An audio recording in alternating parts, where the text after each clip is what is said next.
പുതിയൊരു വീഡിയോയിലേക്ക് എല്ലാവർക്കും സ്വാഗതം. അപ്പോൾ കേരള പോലീസ് ആക്റ്റുമായിട്ട് ബന്ധപ്പെടുത്തിയിട്ടുള്ള ഒരു മോഡൽ എക്സാമാണ് നമ്മൾ ഡിസ്കസ് ചെയ്യാനായിട്ട് പോകുന്നത്. അപ്പോൾ ഈ ഒരു മോഡൽ എക്സാമിനകത്ത് നമ്മൾ 28 ചോദ്യങ്ങളായിരിക്കും ഡിസ്കസ് ചെയ്യുക കേട്ടോ. എത്രയാണ്? 28 ചോദ്യങ്ങൾ. അപ്പോൾ നിങ്ങൾ എന്ത് ചെയ്യുക, ഇതൊരു മോഡൽ എക്സാം ആയിട്ട് തന്നെ കണക്കാക്കുക. ഈ 28 ചോദ്യത്തിനകത്ത് നിന്ന് നമ്മൾ പഠിപ്പിച്ചത് തന്നെയാണ്. ഈ 28 ചോദ്യത്തിനകത്ത് നിന്ന് നിങ്ങൾക്ക് എത്ര മാർക്ക് വാങ്ങിക്കാനായിട്ട് കഴിയും എന്നുള്ള കാര്യം നിങ്ങൾ എന്ത് ചെയ്യുക, നമ്മുടെ കമന്റ് ബോക്സിൽ കമന്റ് ആയിട്ട് അറിയിക്കുക. അപ്പോൾ നിങ്ങളൊരു പേപ്പറും പേനയൊക്കെ ആയിട്ട് തന്നെ ഇരിക്കുക. എന്നിട്ട് എന്ത് ചെയ്യുക, നിങ്ങൾക്ക് എത്ര ചോദ്യങ്ങൾ കിട്ടുന്നു എന്നുള്ള കാര്യം കൂടി നിങ്ങളൊന്ന് ചെക്ക് ചെയ്യുക. അപ്പോൾ നമുക്ക് എന്തായാലും ഒന്നാമത്തെ ചോദ്യത്തിലേക്ക് തന്നെ കിടക്കാം. അപകടം ഒഴിവാക്കുന്നതിന് വേണ്ടിയിട്ട് പോലീസിനെ ഉൾപ്പെടുത്താവുന്ന ട്രാഫിക് നിയമ അല്ലെങ്കിൽ ക്രമീകരണത്തെക്കുറിച്ച് പരാമർശിക്കുന്ന കേരള പോലീസ് ആക്ടിലെ വകുപ്പ് ഏതാണ്? അല്ലെങ്കിൽ കേരള പോലീസ് ട്രാഫിക് കൂടി കൺട്രോൾ ചെയ്യണം എന്നൊക്കെ പറയുന്ന കേരള പോലീസ് ആക്ടിലെ വകുപ്പ് ഏതെന്നാണ് നമ്മുടെ ഒന്നാമത്തെ ചോദ്യം. കിട്ടിയോ? ഓക്കെ, സിമ്പിൾ ചോദ്യമാണ്. നിങ്ങൾക്ക് ഉത്തരം കിട്ടിയെന്ന് തന്നെ പ്രതീക്ഷിക്കുന്നു. ഇതിൽ ഓപ്ഷൻ എ എഴുതിയവർക്ക് ശരി ഉത്തരം സെക്ഷൻ 61 ആണ് അല്ലെ. നമുക്കറിയാം കേരള പോലീസ് ട്രാഫിക് കൺട്രോൾ ചെയ്യാനും ബാധ്യസ്ഥനാണ് എന്ന് പറയുന്നതാണ് കേരള പോലീസ് ആക്ടിലെ സെക്ഷൻ 61 എന്ന് പറയുന്നത്. അടുത്ത രണ്ടാമത്തെ ചോദ്യം, കാണാതെ പോയ ഒരാളെ കണ്ടുപിടിച്ച് മജിസ്ട്രേറ്റിന് മുന്നിൽ ഹാജരാക്കി നിയമാനുസൃതം രക്ഷകർത്താക്കൾക്ക് കൈമാറുന്നതുമായി ബന്ധപ്പെട്ട കേരള പോലീസ് ആക്ടിലെ വകുപ്പ് ഏതാണ്? അല്ലെങ്കിൽ കാണാതെ പോയ ഒരു വ്യക്തിയെ കണ്ടെത്തേണ്ടത് കേരള പോലീസ് ആക്ടിന്റെ ചുമതലയാണ് എന്ന് പറയുന്ന കേരള പോലീസ് ആക്ടിലെ വകുപ്പ് ഏതെന്നാണ് നമ്മുടെ രണ്ടാമത്തെ ചോദ്യം. ഒന്ന് പറഞ്ഞേ, രണ്ടാമത്തെ ചോദ്യത്തിന്റെ ശരി ഉത്തരം ഒന്ന് കമന്റ് ബോക്സിൽ കമന്റ് ആയിട്ട് പറഞ്ഞേ. കിട്ടിയോ? ഉത്തരം കിട്ടിയോ? ഓപ്ഷൻ സി ആണ് അല്ലെ. ഓപ്ഷൻ സി ആണ് വരിക. 57-5 ആണ് കേട്ടോ. കേരള പോലീസ് ആക്ടിലെ 57-5 ആണ് കേട്ടോ. അതിന്റെ സബ് ക്ലോസ് ഇതിനകത്ത് ചോദിച്ചിട്ടുണ്ട്. കേരള പോലീസ് ആക്ടിലെ 57-5 ആണ്. കാണാതെ പോയ ഒരാളെ കണ്ടുപിടിച്ച് മജിസ്ട്രേറ്റിന് മുന്നിൽ ഹാജരാക്കി നിയമാനുസൃതം രക്ഷകർത്താക്കൾക്ക് കൈമാറുന്നതുമായി ബന്ധപ്പെട്ട കേരള പോലീസ് ആക്ടിലെ വകുപ്പ് ചോദിച്ചാൽ അത് കേരള പോലീസ് ആക്ടിലെ 57-5 ആണ് എന്നുള്ള കാര്യം ഒന്ന് അറിഞ്ഞിരിക്കുക. അടുത്ത മൂന്നാമത്തെ ചോദ്യം ഇതാണ്. ഒരു കുറ്റകൃത്യം തടയാൻ വേണ്ടി പ്രായപൂർത്തിയായ കാര്യക്ഷമതയുള്ള ഒരു വ്യക്തിയുടെ സേവനം നിയമാനുസൃതമായി പോലീസിന് ആവശ്യപ്പെടുന്നതുമായി ബന്ധപ്പെട്ട കേരള പോലീസ് ആക്ടിലെ വകുപ്പ് ഏതാണ്? ഒരു കുറ്റകൃത്യം തടയാൻ വേണ്ടി പ്രായപൂർത്തിയായി കാര്യക്ഷമതയുള്ള ഒരു വ്യക്തിയുടെ സേവനം നിയമാനുസൃതമായി എന്ത് ചെയ്യുക, പോലീസിന് ആവശ്യപ്പെടുന്നതുമായി ബന്ധപ്പെട്ട കേരള പോലീസ് ആക്ടിലെ വകുപ്പ് ഏതെന്നാണ് നമ്മുടെ മൂന്നാമത്തെ ചോദ്യം. ഏതാണ് ആ വകുപ്പ്? കിട്ടിയല്ലോ. കേരള പോലീസ് ആക്ടിലെ 38-2 ആണ് അല്ലെ. കേരള പോലീസ് ആക്ടിലെ സെക്ഷൻ 38-2 ആണ്. 38-2 ആണ് എന്ത് ചെയ്യുന്നത്, പ്രായപൂർത്തിയായ ഒരാളുടെ കാര്യക്ഷമതയുള്ള ഒരു വ്യക്തിയുടെ സേവനം നിയമാനുസൃതമായി പോലീസിന് ആവശ്യപ്പെടാമെന്ന് പറയുന്നത് 38-2 ആണ്. അടുത്ത ചോദ്യം നാലാമത്തെ ചോദ്യമാണ്.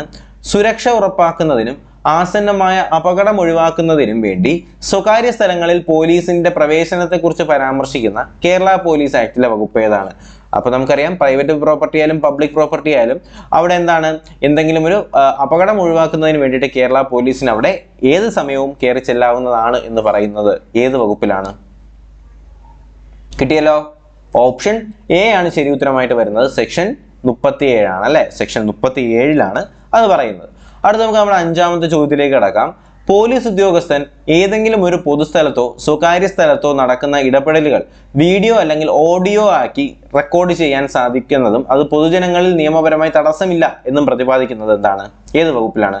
നമുക്കറിയാം പൊതുജനങ്ങൾക്കും പോലീസും ഓഡിയോ വീഡിയോ റെക്കോർഡുകൾ എന്ത് ചെയ്യാം, സൂക്ഷിക്കാമെന്ന് പറയുന്ന കേരള പോലീസ് ആക്ടിലെ വകുപ്പ് എന്നാണ് ചോദ്യം. കിട്ടിയല്ലോ. സിമ്പിൾ അല്ലേ. ഏതാണ് വകുപ്പ്? കേരള പോലീസ് ആക്ടിലെ സെക്ഷൻ 33 ആണ് അല്ലെ. ഓപ്ഷൻ എ ആണ് ശരി ഉത്തരം. 33 ആണ്. അടുത്ത ആറാമത്തെ ചോദ്യം.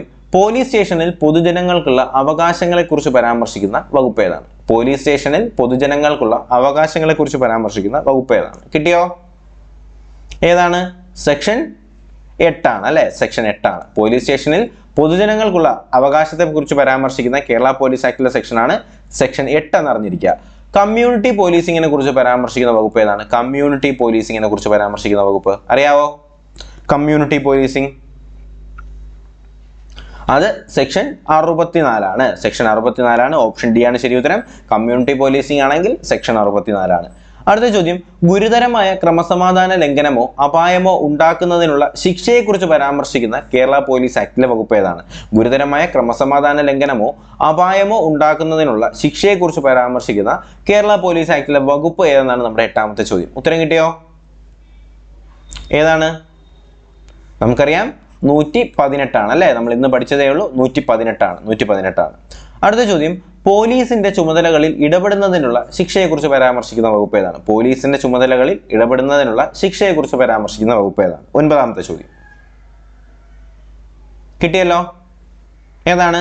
സെക്ഷൻ 117 117 ഓപ്ഷൻ ബി ആണ് ശരി ഉത്തരം കേട്ടോ. പോലീസിന്റെ ചുമതലകളിൽ ഇടപെടുന്നതിനുള്ള ശിക്ഷയെക്കുറിച്ച് പരാമർശിക്കുന്നത് കേരള പോലീസ് ആക്ടിലെ സെക്ഷൻ 117 അറിഞ്ഞിരിക്കുക. 10ാമത്തെ ചോദ്യം, ഏതൊരു സ്ഥലത്ത് വെച്ചും സ്ത്രീയുടെ ന്യായമായ സ്വകാര്യതയ്ക്ക് ഭംഗം വരുത്തുന്ന രീതിയിൽ ഫോട്ടോയോ വീഡിയോയോ എടുക്കുകയോ അല്ലെങ്കിൽ അത് പ്രചരിപ്പിക്കുകയോ ചെയ്താലുള്ള ശിക്ഷാ നടപടി എത്രയെന്നാണ് ചോദ്യം. അപ്പോൾ നമ്മൾ ഇത് പഠിച്ചതാണ് അല്ലേ, ഡീറ്റെയിൽ ആയിട്ട് പഠിച്ചതാണ്. ഏതെങ്കിലും ഒരു സ്ഥലത്ത് സ്ത്രീയുടെ ന്യായമായ സ്വകാര്യതയ്ക്ക് ഭംഗം വരുത്തുന്ന രീതിയിലുള്ള ഫോട്ടോയോ വീഡിയോ എടുക്കുകയോ പ്രചരിപ്പിച്ചാലോ ഉള്ള ശിക്ഷ എത്രയെന്നാണ് ചോദ്യം. നമുക്കറിയാം എത്രയാണ്, 3 വർഷം വരെ തടവല്ലെങ്കിൽ 10,000 രൂപ പിഴ, അല്ലെങ്കിൽ ഇവ രണ്ടും കൂടി ഒരുമിച്ചല്ലേ. അപ്പോൾ 3 വർഷം വരെ തടവോ 10,000 രൂപയിൽ കവിയാത്ത പിഴയോ അല്ലെങ്കിൽ ഇവ രണ്ടും കൂടി ഒരുമിച്ച് നൽകാവുന്ന ശിക്ഷയാണ് എന്ത്, സ്ത്രീയുടെ മാനത്തിന് ഭംഗം വരുത്തുന്ന രീതിയിലുള്ള ഫോട്ടോ വീഡിയോ എന്നിവ എടുക്കുകയോ പ്രചരിപ്പിക്കുകയോ ചെയ്താൽ. അടുത്ത ചോദ്യം 11ാമത്തെ ചോദ്യമാണ്, കേരള പോലീസ് സേനയിലെ ഏറ്റവും ഉയർന്ന പദവി. അപ്പോൾ ഇത് ഞാൻ പറഞ്ഞ പോലെ ചോദിച്ച രീതി ശ്രദ്ധിക്കുക. ഇൻസ്പെക്ടർ ജനറൽ ഓഫ് പോലീസ് ആണോ? അല്ല. ഡയറക്ടർ ജനറൽ ഓഫ് പോലീസ് ആണോ? അല്ല. Additional director general of police ആണോ? അല്ല. പിന്നെ ആരാണ്?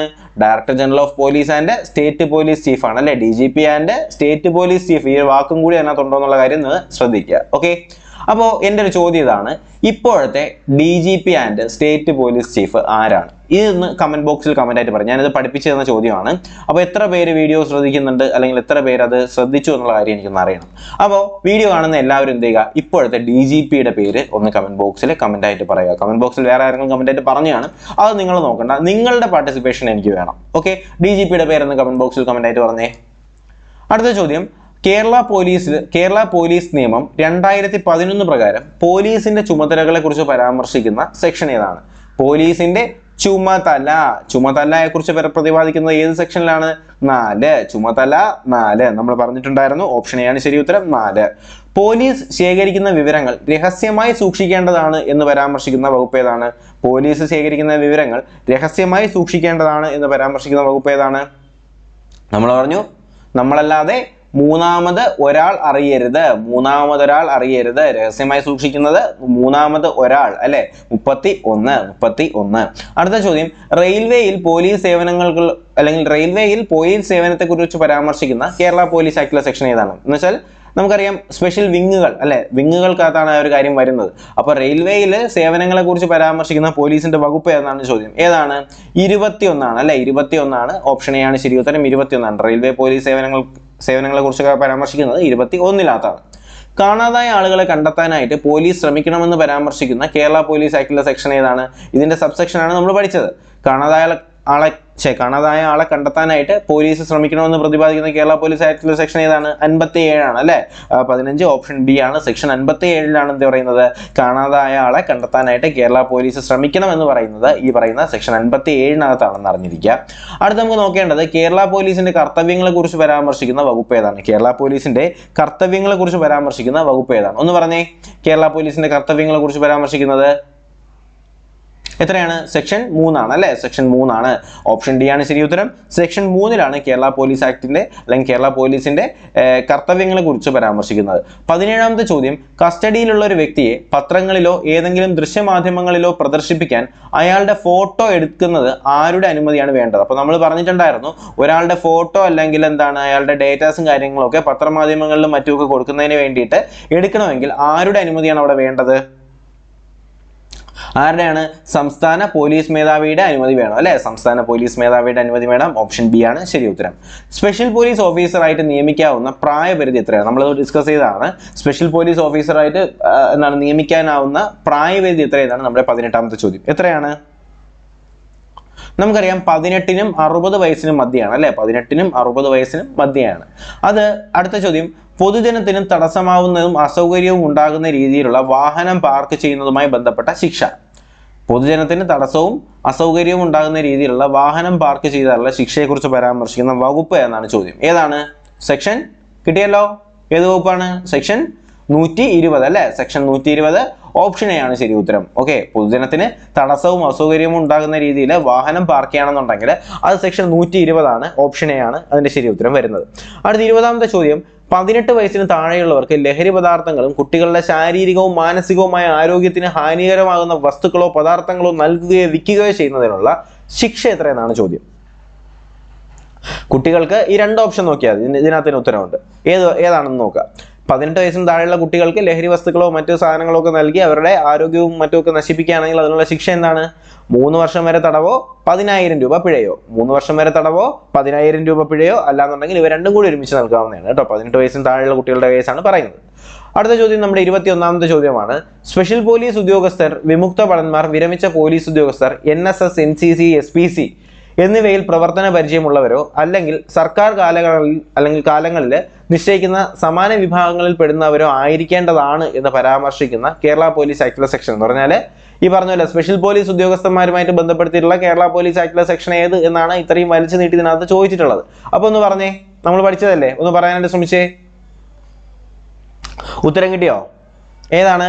ഓപ്ഷൻ സി ആണ് അല്ലെ. ഓപ്ഷൻ സി ആണ്. 98-ൽ 5 ആണ് കേട്ടോ. 98-ൽ 5-നകത്താണ് എന്ത് ചെയ്യുന്നത്, ഈ ഏതൊക്കെ ആൾക്കാരാണ് ഇതിനകത്ത് വരേണ്ടതെന്ന് പറയുന്നത് 98-ൽ 5-നകത്താണ്. ഓക്കെ. അടുത്ത ചോദ്യം, ശബ്ദം മൂലം ഉണ്ടാകുന്ന ശല്യം നിയന്ത്രിക്കാൻ കേരള പോലീസ് അല്ലെങ്കിൽ നമ്മുടെ പോലീസ് മേധാവിക്ക് അധികാരം നൽകുന്ന കേരള പോലീസ് ആക്ടിലെ സെക്ഷൻ ഏതാണ്? എന്താണ്? ശബ്ദം മൂലം ഉണ്ടാകുന്ന ശല്യം നിയന്ത്രിക്കാനായിട്ട് ജില്ലാ പോലീസ് മേധാവിക്ക് അധികാരം നൽകുന്ന കേരള പോലീസ് ആക്ടിലെ സെക്ഷൻ ഏതെന്നാണ് നമ്മുടെ 22ാമത്തെ ചോദ്യം. ഏതാണ് ശബ്ദം മൂലം ഉണ്ടാകുന്ന നിയന്ത്രണം? ശബ്ദം മൂലമുണ്ടാകുന്ന ശല്യം നിയന്ത്രിക്കൽ ഏതുമായിട്ട് ബന്ധപ്പെടുത്തിയിരിക്കുന്നു? സെക്ഷൻ 77 ആണ് അല്ലെ. സെക്ഷൻ 77 ആണ് ശബ്ദം മൂലമുണ്ടാകുന്ന ശല്യത്തെക്കുറിച്ച് പരാമർശിക്കുന്നത്, അല്ലെങ്കിൽ അതുമായിട്ട് ബന്ധപ്പെടുത്തിയിട്ടുള്ള നിയന്ത്രണങ്ങളെ കുറിച്ച് പറയുന്നത് സെക്ഷൻ 77-നകത്താണ്. അടുത്ത ചോദ്യം 23ാമത്തെ ചോദ്യമാണ്. അഗ്നിബാധ അല്ലെങ്കിൽ ദുരന്തം അല്ലെങ്കിൽ അപകടം എന്നിവ ഉണ്ടാകുന്ന അവസരങ്ങളിൽ എന്ത് ചെയ്യാം? ഫയർഫോഴ്സ്, മജിസ്ട്രേറ്റ്, പോലീസ് തുടങ്ങിയ പബ്ലിക് സർവൻസിന്റെ മേൽനോട്ടം ഏറ്റെടുക്കാമെന്ന് പരാമർശിക്കുന്ന കേരള പോലീസ് ആക്ടിലെ സെക്ഷൻ ഏതാണ്? പറഞ്ഞേ, നമ്മൾ ഇത് ഡിസ്കസ് ചെയ്താണ്. അഗ്നിബാധ അല്ലെങ്കിൽ ദുരന്തം അല്ലെങ്കിൽ അപകടം എന്നിവ ഉണ്ടാകുന്ന അവസരങ്ങളിൽ പോലീസ്, ഫയർഫോഴ്സ്, മജിസ്ട്രേറ്റ് തുടങ്ങിയ ഉദ്യോഗസ്ഥരുടെ അസാന്നിധ്യത്തിൽ ഒരു പബ്ലിക് സർവന്റിന്റെ മേൽനോട്ടം ഏറ്റെടുക്കാമെന്ന് പരാമർശിക്കുന്ന കേരള പോലീസ് ആക്ടിലെ സെക്ഷൻ ഏതെന്നാണ് നമ്മുടെ 23ാമത്തെ ചോദ്യം. ഉത്തരം കിട്ടിയോ? ഏത് സെക്ഷനിലാണ്? 69 ആണ് അല്ലെ. സെക്ഷൻ 69 ഇത് നമ്മൾ ഡിസ്കസ് ചെയ്താണ്. സെക്ഷൻ 69-ലാണ് ഇങ്ങനെ പ്രതിപാദിക്കുന്നത്. അടുത്ത ചോദ്യം, എല്ലാ ആളുകൾക്കും പോലീസ് സ്റ്റേഷനിലുള്ള സേവനത്തിന് അവകാശം ഉണ്ടായിരിക്കുന്നതാണെന്ന് പ്രതിപാദിക്കുന്ന കേരള പോലീസ് ആക്ടിലെ സെക്ഷൻ ഏതാണ്? എല്ലാ ആളുകൾക്കും പോലീസ് സ്റ്റേഷനിൽ സേവനങ്ങൾക്കുള്ള അവകാശം ഉണ്ടായിരിക്കണം എന്ന് പ്രതിപാദിക്കുന്ന കേരള പോലീസ് ആക്ടിലെ സെക്ഷൻ ഏതെന്നാണ് നമ്മുടെ 24ാമത്തെ ചോദ്യം. കിട്ടിയോ? നമുക്കറിയാം സെക്ഷൻ 7 ആണ് അല്ലെ. എല്ലാ ജനങ്ങൾക്കും അല്ലെങ്കിൽ എല്ലാ ആളുകൾക്കും പോലീസ് സ്റ്റേഷനിലുള്ള സേവനത്തിനുള്ള അവകാശം ഉണ്ടെന്ന് പ്രതിപാദിക്കുന്ന കേരള പോലീസ് ആക്ടിലെ സെക്ഷൻ 7-നകത്താണ്. അടുത്ത ചോദ്യം ശ്രദ്ധിക്കുക. പോലീസ് നിയമപ്രകാരം നൽകുന്ന നിർദ്ദേശങ്ങൾ പൊതുജനങ്ങൾ പാലിക്കണമെന്ന് പ്രതിപാദിക്കുന്ന കേരള പോലീസ് ആക്ടിലെ സെക്ഷൻ ഏതാണ്? പോലീസ് നിയമപ്രകാരം നൽകുന്ന നിയമങ്ങൾ അല്ലെങ്കിൽ അവർ നൽകുന്ന കാര്യങ്ങൾ അല്ലെങ്കിൽ ഉപദേശങ്ങളും കാര്യങ്ങളും ഒക്കെ എന്ത് ചെയ്യുക? ജനങ്ങൾ പാലിക്കണമെന്ന് പ്രതിപാദിക്കുന്ന കേരള പോലീസ് ആക്ടിലെ സെക്ഷനാണ് സെക്ഷൻ, കിട്ടിയല്ലോ, സെക്ഷൻ 39 ആണ് അല്ലെ. സെക്ഷൻ 39 ആണ്. അടുത്ത ചോദ്യം, കേരള പോലീസ് നിയമത്തിലെ സെക്ഷൻ 14-ൽ പ്രതിപാദിക്കുന്നത് എന്താണ്? കേരള പോലീസ് ആക്ടിലെ സെക്ഷൻ 14-ൽ പ്രതിപാദിക്കുന്നത് എന്താണ്? പറഞ്ഞേ. പോലീസ് സേനയുടെ പൊതുവായ ഘടന അല്ലേ. അപ്പൊ നമ്മൾ പറഞ്ഞു CPO-യിൽ തുടങ്ങി എന്താണ് DGP അല്ലെങ്കിൽ director general of police and state police chief എന്ന് പറയുന്നത് DGP and state police chief വരെ വരുന്ന ആ ഒരു ഹയറാർക്കി എന്ന് വെച്ചാൽ ആ ഒരു ഓർഡറിനെ കുറിച്ച് പരാമർശിക്കുന്നതാണ് എന്ത്? കേരള പോലീസ് ആക്ടിലെ സെക്ഷൻ 14. അടുത്ത് പറയുന്നത് എന്താണ്? കേരള പോലീസ് ആക്ടിലെ സെക്ഷൻ 120 പ്രകാരം ഒരു വാഹനത്തിന്റെ മുന്നിൽ നിന്നോ പിന്നിൽ നിന്നോ ഒരു സാധനം തള്ളി നിൽക്കാവുന്ന പരമാവധി ദൂരം എത്രയാണ്? ഇത് നമുക്കറിയാം. ഇതിപ്പോ ഒരു ലോറിയാണെന്ന് വെക്കുക. ഇതിപ്പോ ലോറിയാണെന്നുണ്ടെങ്കിൽ ലോറിയിൽ പോകുമ്പോഴത്തേക്ക് ലോറിയിൽ തടിയും കാര്യങ്ങളൊക്കെ എടുത്ത് ഇങ്ങനെ ബാക്കിലോട്ട് ഇങ്ങനെ നീട്ടി ഇങ്ങനെ വെച്ചേക്കും അല്ലേ. അപ്പൊ ഈ തടി ലോറിയുടെ ബാക്കിൽ നിന്ന് എത്ര ദൂരം വരെ നീണ്ടിരിക്കാമെന്നാണ് ഈ ഒരു 27-ൽ പറയുന്നത്. അപ്പൊ പറഞ്ഞേ, അറിയാമോ അതിനെ കുറിച്ച്? മാക്സിമം 5 അടി മാത്രമേ അത് നീണ്ടിരിക്കാവൂ കേട്ടോ. അപ്പോൾ കേരള പോലീസ് ആക്ടിലെ സെക്ഷൻ 120 പറയുന്നത് ഒരു വാഹനത്തിന്റെ അത് മുന്നിൽ നിന്നാവട്ടെ പിന്നിൽ നിന്നാവട്ടെ അത്ര മാത്രമേ പാടുള്ളൂ, 5 അടി മാത്രമേ. എന്ന് വെച്ചാൽ ഈ ഒരു ഡിസ്റ്റൻസ് എന്ന് പറയുന്നത് 5 അടി മാത്രമേ പാടുള്ളൂ എന്നാണ് ഇതിനകത്ത് പറയുന്നത് കേട്ടോ. 5 അടി. ഓക്കെ. അപ്പോൾ അടുത്ത ചോദ്യം 28ാമത്തെ ചോദ്യം നമ്മുടെ ലാസ്റ്റ് ക്വസ്റ്റ്യൻ ആണ്. കേരള പോലീസ് ആക്ടിലെ സെക്ഷൻ 120 പ്രകാരം കുറ്റം ചെയ്ത വ്യക്തിക്ക് ലഭിക്കാവുന്ന ശിക്ഷ എത്രയാണ്? കേരള പോലീസ് ആക്ടിലെ സെക്ഷൻ 120 പ്രകാരം കുറ്റം ചെയ്ത വ്യക്തിക്ക് ലഭിക്കാവുന്ന ശിക്ഷ എത്രയാണ്? അപ്പൊ ഒന്ന് വായിച്ചിട്ട് കമന്റ് ബോക്സ് ഒന്ന് പറഞ്ഞേ, എത്രയാണ് 120 പ്രകാരം കുറ്റം ചെയ്ത വ്യക്തിക്ക് ലഭിക്കാവുന്ന ശിക്ഷ എത്രയാണ്? കിട്ടിയോ? 1 വർഷം വരെ തടവോ 5000 രൂപ പിഴയോ അല്ലെങ്കിൽ രണ്ടും കൂടിയാണ് കേട്ടോ. 1 വർഷം വരെ തടവോ 5000 രൂപ പിഴയോ അല്ലെങ്കിൽ ഇവ രണ്ടും കൂടി ഒരുമിച്ചാണ് എന്ത് ചെയ്യുന്നത് ലഭിക്കാവുന്നത്. ഓക്കെ അല്ലേ? അപ്പോൾ 28ാമത്തെ ചോദ്യം ഓക്കെ ആണെന്ന് തന്നെ പ്രതീക്ഷിക്കുന്നു. അപ്പോൾ നമ്മളിപ്പോൾ ഡിസ്കസ് ചെയ്ത ഈ 28 ചോദ്യങ്ങൾ, അപ്പോൾ ഈ 28 ചോദ്യങ്ങളുടെ ഉത്തരങ്ങളും കാര്യങ്ങളൊക്കെ നിങ്ങൾക്ക് മനസ്സിലായി. നമ്മളത് വളരെ ഡീറ്റെയിൽ ആയിട്ട് പഠിച്ച കാര്യങ്ങൾ തന്നെയാണ്. അഞ്ചടിയിലെ കേസ് മാത്രമേ നമ്മൾ പറയാതെ പോയിട്ടുള്ളൂ. എന്ന് വെച്ചാൽ ലോറി പോകുമ്പോഴത്തേക്കും ഞാൻ ഈ പറഞ്ഞ പോലെ തന്നെ ഇതിപ്പോൾ ലോറിയാണെന്നുണ്ടെങ്കിൽ ലോറിയിൽ ഒരു തടി വയ്ക്കുമ്പോഴത്തേക്കും എന്താണ് ബാക്കിൽ ഈ തടി എത്ര നീളമേ പാടുള്ളൂ? 5 അടി മാത്രമേ ഇവിടെ പാടുള്ളൂ. അതുപോലെ തന്നെ ലോറിയിലെ ഫ്രണ്ടിൽ ഇതേപോലെ കമ്പിയും കാര്യങ്ങളൊക്കെ വെച്ചിട്ട് പോവുകയാണെങ്കിൽ ഇവിടെയും ഇത്രേ പാടുള്ളൂ, 5 അടി മാത്രമേ മുന്നോട്ട് നിൽക്കാനായിട്ട് പാടുള്ളൂ. ഓക്കെ, അപ്പോൾ ഈ ഒരു കാര്യം നിങ്ങളൊന്ന് ഡിസ്കസ് ചെയ്യുക, ഒന്ന് ചെക്ക് ചെയ്ത് വെച്ചേക്കുക. അപ്പോൾ എന്തായാലും ഈ ഒരു 28 ചോദ്യത്തിനകത്ത് നിന്ന് നിങ്ങൾക്ക് എത്ര മാർക്ക് കിട്ടിയെന്നുള്ള കാര്യം നിങ്ങൾ എന്ത് ചെയ്യുക, നമ്മുടെ വീഡിയോയുടെ താഴെ കമന്റ് ബോക്സിൽ കമന്റ് ആയിട്ട് അറിയിക്കുക. അപ്പോൾ എല്ലാവരും എന്ത് ചെയ്യുക, വീഡിയോ കാണുന്ന എല്ലാവരും ഈ മോഡൽ എക്സാം എഴുതുന്ന എല്ലാവരും നിങ്ങളുടെ മാർക്ക് ഒന്ന് പറയുക. അപ്പോഴേ നിങ്ങൾക്ക് നിങ്ങളുടെ കൂട്ടുകാർക്ക് തമ്മിലുള്ള ഒരു വ്യത്യാസം മനസ്സിലാവാനായിട്ട് കഴിയത്തുള്ളൂ. നിങ്ങൾക്ക് ഇനി എത്രത്തോളം പഠിക്കണമെന്ന് നിങ്ങൾക്ക് മനസ്സിലാവാനായിട്ട് സാധിക്കത്തുള്ളൂ. അപ്പോൾ എന്തായാലും നിങ്ങൾക്ക് ഈ വീഡിയോ ഇഷ്ടമായെന്നുണ്ടെങ്കിൽ വീഡിയോ ലൈക്ക് ചെയ്യുക, ചാനൽ സബ്സ്ക്രൈബ് ചെയ്യുക, കൂട്ടുകാരിലേക്ക് കൂടി എത്തിച്ചു കൊടുക്കുക. പുതിയൊരു വീഡിയോ ക്ലാസ്സൊക്കെ ആയിട്ട് ഉടനെ തന്നെ കാണാം. അതിലേക്ക് എല്ലാവർക്കും bye bye, good bye, take care.